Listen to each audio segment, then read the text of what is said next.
What's up, everybody? If this is the first one of my videos you're watching, you might want to go back and start with the 6 summer video. To put a long story short, I have blown up my 2 good motors so far in the last month and a half. And the only thing I have left is that doesn't need to go to the machine shop is a 280,000 mile 5.3 short block. So Tom and I kind of go over some stuff in this video and figure out a game plan so that we can have the least amount of downtime, because the other 2 motors definitely need to go to the machine shop, and that's going to eat up a bunch of time.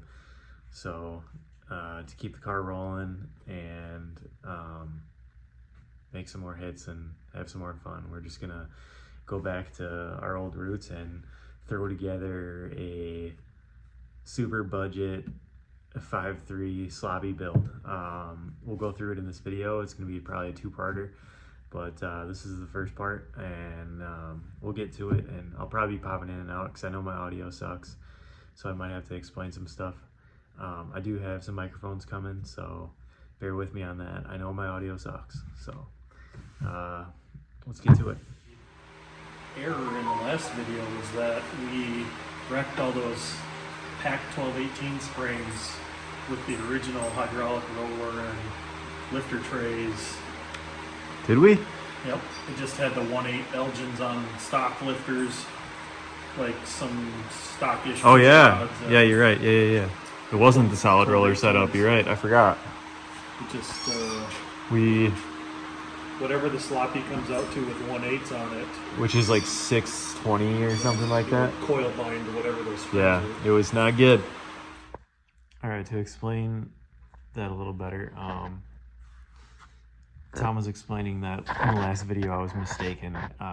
We ruined those Pac 1218s with the factory hydraulic roller lifters and some Elgin 1.8 rockers, which turns the sloppy stage 2 into it's like a 585 lift cam, but with the 1.8s it makes it like a 620, and that was just too much for those little Pac 1218s, especially when we were spinning it to 75 or 7800 RPM. It floated the valves and then the pistons punched them. So that's how we ended up going solid roller with some better springs, and we haven't turned back. But this next build is probably going to be, I have some Lunati 700 lift beehive springs that they were on clearance for like $60. So I bought a set of those, and we're going to put those under some factory rockers and see if it breaks. It'll be fun little experiment. So we took the rest of the aluminum block apart, and it's not looking good. The mains even have some damage. So that sucks, but now we have LP block on. Hey, Yeah. we have the LP block on the stand. We're gonna take that apart and see what we can put together with all the junk we got laying around. We have beer, so it's all good. Yeah, it's much better. Okay, so not only do we have the entire car blown apart, the motor that was in it blown apart, the motor from 6 summer blown apart, now we got the Lane Penny block blown apart, and it actually looks pretty damn good. All these cam bearings look very nice, or rod bearings look really nice. Cam bearings not so much. Looks like the middle one is spun, but it didn't hurt the cam too much. So we're gonna pop some cam bearings in this, I think. Checking all the gap on the rings, and we're gonna run the dingle hone in there and give it the old sloppy toppy. Amazon rebuild. Amazon rebuild. Yeah, so this motor had a lot of blow-by, and we expected that some of the rings were going to be stuck in the pistons, but it kind of just looks like the cylinder walls in the block are pretty glazed. because none of the rings are incredibly stuck, and the ring lands look okay. We'll clean those out. They do have some carbon deposits in them. That will keep the ring from rotating as the engine runs. One thing that I see people miss a lot if they're doing one of these sloppy rebuild situations is cleaning the inside of the original rings out. These actually get a lot of carbon on them too. I've already cleaned this top and second, but I just take a razor blade and lightly scrape the carbon off the inside of the ring, because if you clean the ring lands but you still leave all that carbon in here, it's just going to end up in the piston again. These are the seconds, and they have a dot to notate that they face up, because the seconds do have a bevel on the inside of them to help crankcase pressure push the rings out against the cylinder wall. The tops are reversible. You can put them in whichever direction you want. They're not directional. They are square if you look at the end here. So you don't have to worry about those. But when you look at the seconds, they do have a bevel on one side of them. It might be pretty faint, but that's the reason for the dot that denotes up. Won't focus, but you can clearly tell that it does have a bevel if you look at it close. One thing we found, as we're obviously professionals at destroying LS motors, is that a lot of times the main bearings and the rod bearings look really good, but they lose oil pressure and spin bearings, and it's because it will spin one of the cam bearings you're not supposed to look at in the block and block off oil to the top end of the motor, and then everything just tapers down from there. And I'll see if I can get a good shot of this. Hey, it's me again. I absolutely blow this shot. It's hard to tell what I'm trying to show you. If you look at the third cam bearing back, one, two, third one back, you can see that the oil hole is on the opposite side of where it should be. If you look at the first two cam bearings, there's a hole that's lined up with it, and then you look at the third one, it's like way over here. That's bad. That means that the cam bearing spun, and it is no longer lined up with the oil galley that feeds the cam, and that's why that center journal on the cam was a little discolored, because it must have spun recently and starved that journal on the cam for oil. So good thing we caught this. But you can look through here, see this dot here? This is what oils the cam. If you look through here, like that one lines up. That one back there, I won't focus. That hole back there, if I can point at it. Just look at that middle cam bearing. Won't focus for shit. But you can see that it doesn't line up with where the oil hole is in the block. So that cam bearing spun, and that middle of the cam was not getting oiled. So if we would have ran it some more like that, we would have seen some catastrophic failure. also, eventually, if the cam bearing fully sticks to the cam and spins in the block is basically junk because you eat up that cam bearing bore in the block so bad. When it's at this point, when you pound a new bearing in it, you want to make sure there's enough crush on the bearing and that you don't have a ton of high spots. The cam still slips in nice, but you can save it once it's spun a lot.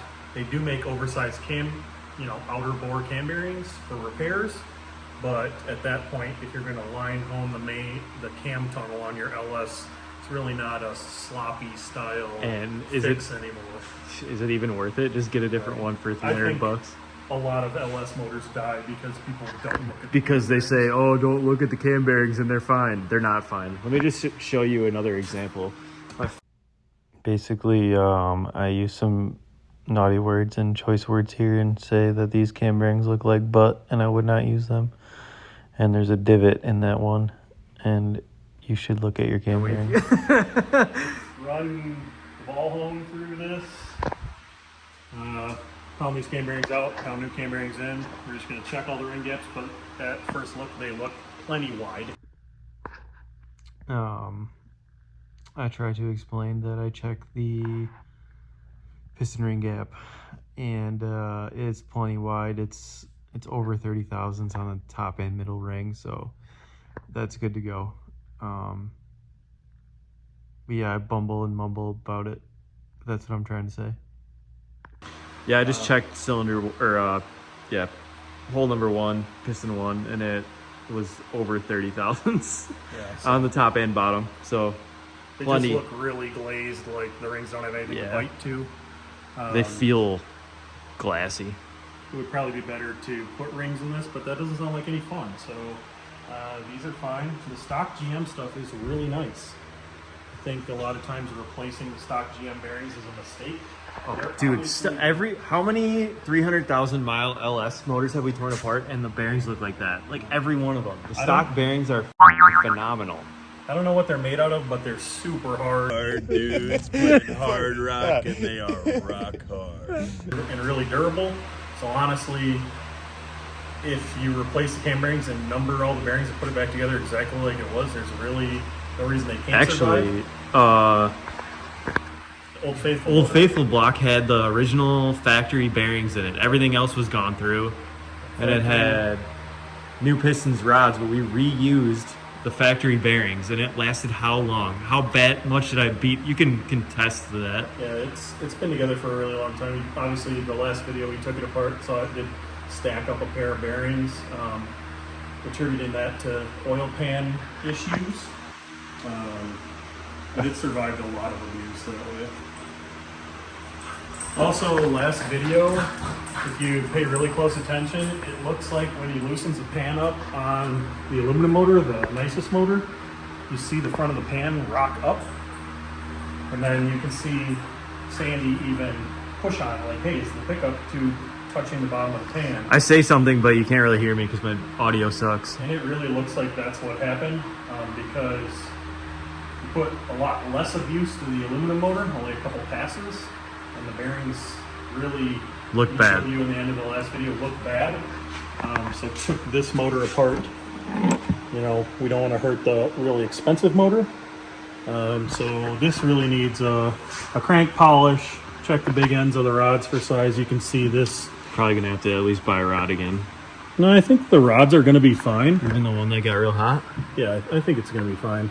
If anything, these, unlike, so this is another good point. Factory LS rods are crack cap design. So this is one solid piece from the factory, and they actually, while it's hot, smack this with a big bar and it cracks the cap.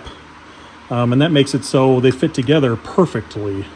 They really can't walk. However, if you needed to resize these, you would have to go to a bigger housing bore bearing, which, you know, is it's not favorable.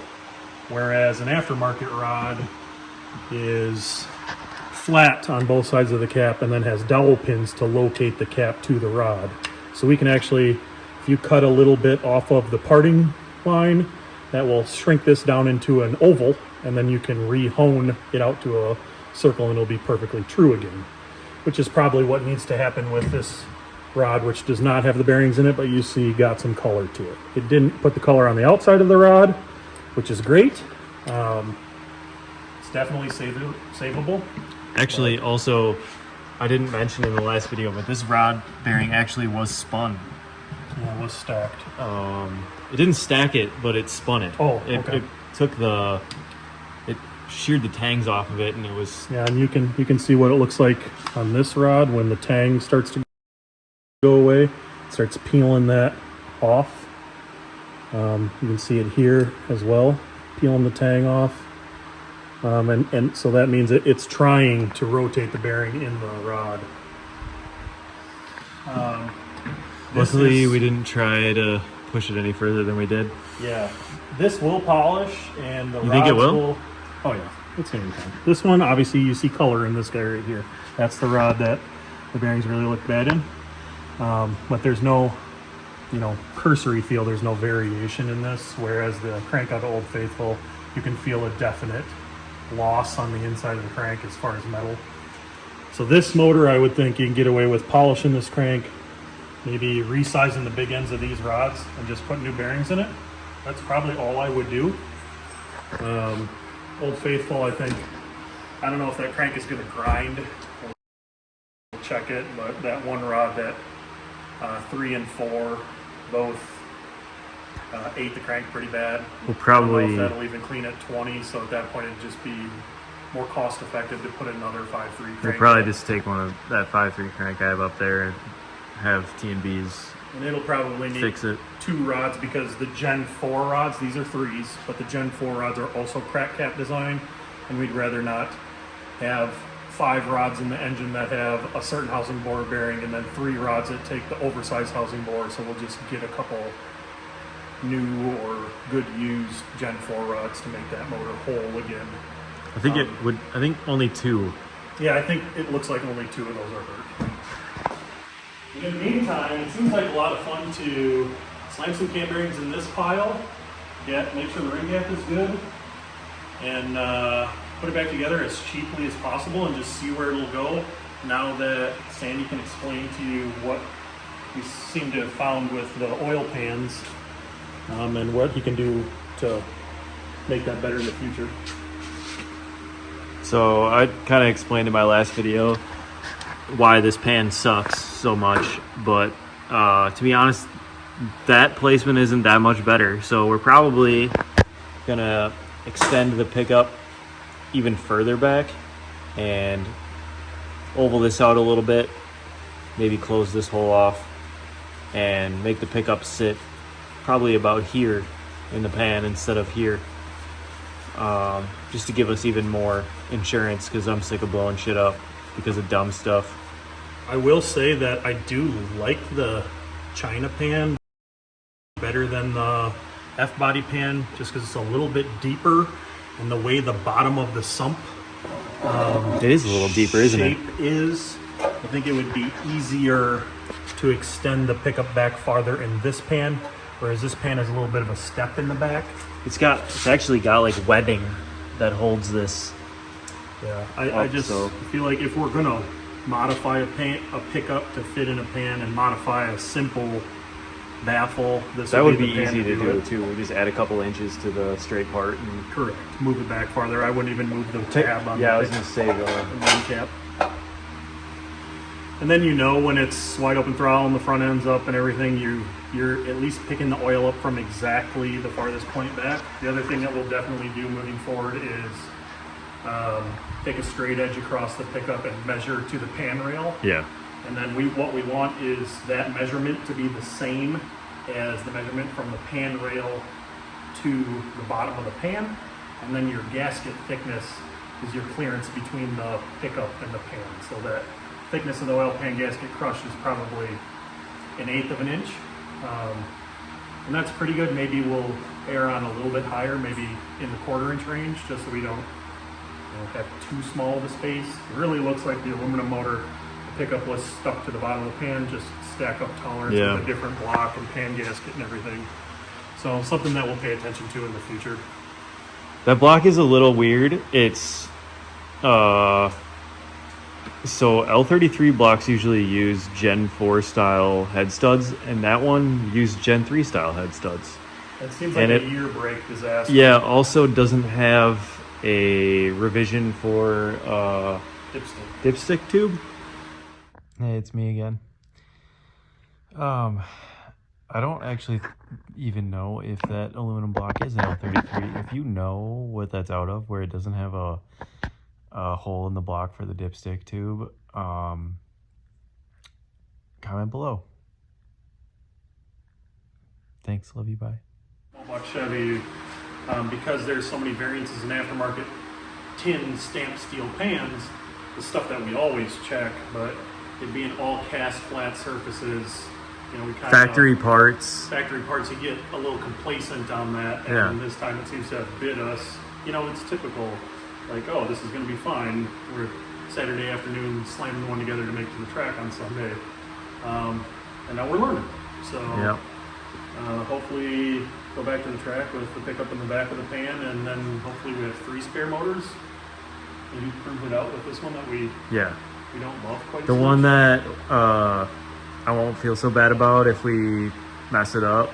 We'll learn more on that one. Hopefully this fixes the oil problem. And The really unfortunate thing is if we put this back in the car the way it was, even with moving the pickup tube back, we would have killed this because the Cam bearing would have turned in the block. Yep. So then we probably wouldn't have found that until we take it apart, and if it blows up, we'd be too mad to take it apart right away and figure that out. So then it would have been bad to try and prove out our oil pressure issue with a motor that's already spinning a cam bearing. So right. It's good to take this apart and check everything.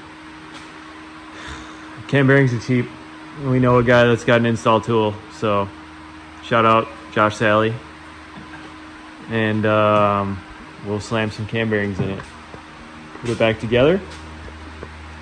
Put it in the car again. Maybe we can go. One thing, so when we were at Tri-State, swapped this in the pits. We put the cam, heads, rockers, everything from the old Faithful motor that spun bearings. Yep.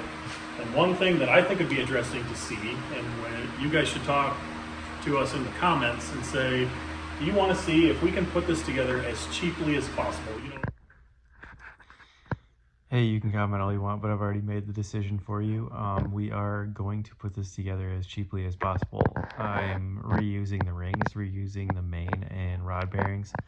The only thing that we're going to do is hone it, put some cam bearings in because we have to. We're going to take the heads that came on the Lane Penny block, clean them up, and put those Lunati springs on. Like I was talking about, we're going to use factory lifters and trays and a sloppy stage 2 cam. I am going to put some hardened push rods in it because I know the factory ones won't survive with that strong of a spring behind it. So that's what we're going to do. And we'll put everything else back together the way it was and see how fast we can go with it. It's going to be fun. We'll probably try and test the limits of it, see what we can do, see how fast or how we can spin it. Yeah. Stay tuned for part 2. You see on sloppy mechanics all the time, take it apart, gap the rings, close your eyes, throw it together with sloppy stage 2 cam, stock head, stock rockers, some 12-18s or conical springs. Do you want to see that? Just gapping the rings, obviously we have to fix the cam bearings so it doesn't die instantly. I'm talking even, I have some Velcro factory style head bolts that we'll throw in here. Yeah. This head for the 10-1, the last pass at Six Summer, this had Chinese $10 head gaskets in it. These are literally studs in them. Amazon Chinese head gaskets. So do you want to see that, or do we want to put the Old Faithful heads back on that have the valve job, have double springs, go back to the comp rockers, and the solid roller style setup? That's how it was the last time it was in the... Nope, we ain't doing that. We're putting the factory heads on with the factory everything. I don't want to hurt my good heads because I have a feeling that we might push this past its breaking point. And I don't want to hurt my fancy PRC heads. So we're going to put, even my second good set of heads, we're going to put the crusty, nasty factory heads on. Obviously we're going to clean them and I'll show you how I do a sloppy valve job, but that's what we're going to do. Or I think it'd be interesting to try and replicate a don't BS me, but twin turbos situation. Me too. Amazon gaskets, Speedmaster studs, stock rockers, sloppy stage 2 with some conical springs, and just see what it will do. And if it breaks, but then we find that limit. Is that something that the viewers want to see? I'd say 8's for 8, but it's definitely, this cost me more than $8,000, so. That wasn't the original intention. Oh, man. And then 8's for $18,000? No, 8's for $38,000? That's pretty much I also more like think it. that'd be interesting because then he could go from bargain basement, Amazon, Walmart, 5.3 to we put Old Faithful back together that has... That's not Old Faithful, that's the aluminum block. And 4 rods and pistons, a little bigger cam, a little better heads. Has been balanced and everything, fresh deck surface. And also that'd be like the next stage of the build. Okay, you got a couple dollars under your belt, you blew up your Don't BS Me build. How do you put it back together? Still on a budget, but want to go a little faster. And then stage 3 would be like putting the aluminum block back together. CNC heads, huge cam, a lot of compression, all out, probably 7's capable build. Yeah, for sure. Sandy definitely wants to hear from you guys. You know, what do you actually want to see? Is it worth spending pocket change on and dryer lint on Lane Penny, or do we go right to a little bit of money and like Old Faithful stuff? All right, we keep mentioning Old Faithful, but I don't know if I've ever really explained what that motor is. It's just a factory Gen 3 block with Gen 4 piston and rod. It's been decked, honed, new cam bearings, and you know, everything's been cleaned and everything was new when we put it together. It's nothing special, but it's like an upgrade from your sloppy build. And then the heads have just been milled for flat, valve job, and they have some Howard's dual springs, like 660 lift rated springs. Nothing crazy, no port work, anything like that. Just basically factory rebuilt Gen 4 setup, but it's in a Gen 3 block with a Gen 3 crank. So that's all it is. And then the aluminum block is Pro LS rotating assembly with a factory crank. Also has had cam bearings put in it, decked, honed, whole nine. So that's the rundown on that. The aluminum block does have a pretty healthy cam, and lost my train of thoughts. Oh, and it gets the PRC CNC heads on it. So that's what Tom's trying to say here is like we'll progress from here. We're gonna put together this sloppy build, see how fast it goes, and we'll take some data with, you know, low boost, medium boost, high boost.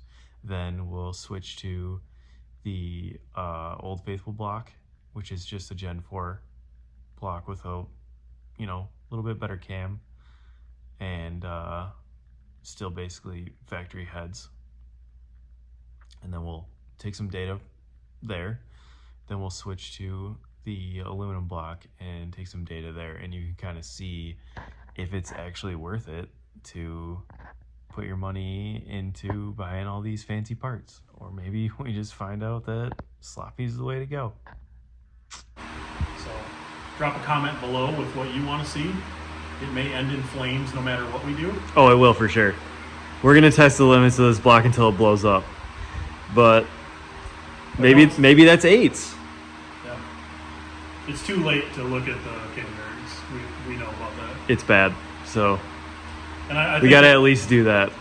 I think apples to apples comparison with this motor and the change in oil pressure, oil pan setup will be really interesting. Well, this went 10-1 on 8 pounds with conservative timing. Really conservative. So let's make it good, like for sure, and then really turn it up. Astonished when we took this apart and all these rod bearings. I know, I was like this. concerned that we had hurt this one too, but this one looks mint. Yeah. So when he did take this motor apart, it had a lot of sludge in the pan because this does have 280,000 miles on it.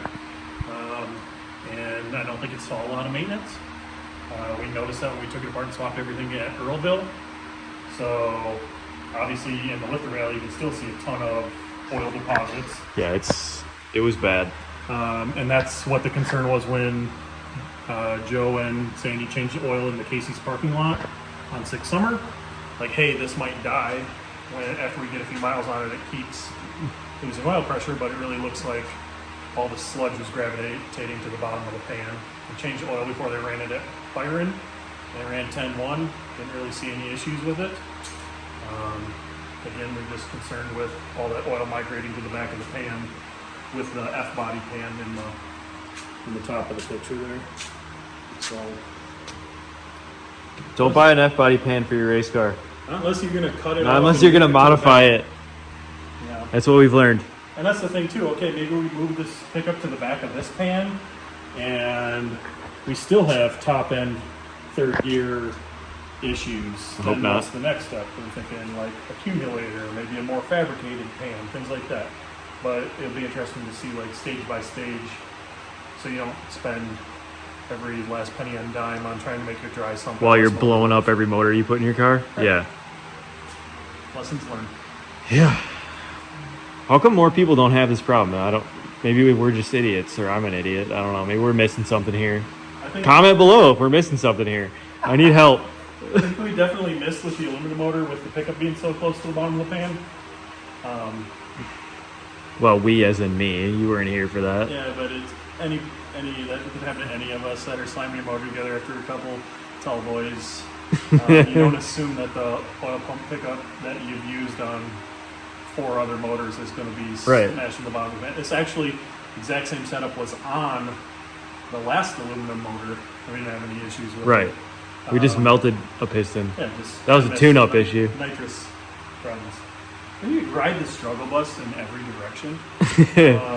But we always learn. You come out knowing stuff. So then next year, when we're not the ones that blow the motor up in the pits, but the guys next to us do, We can help them out. yes, have beers with them, commiserate. There was a guy this year that helped me because he had been there before. It's the only way to learn. Yep. I think it's fun to have 17 motors apart because then you have the opportunity to mix and match a million different Well, that was my things. plan. Was like, okay, come over. We'll pull all this shit apart. What do we got that we can work with?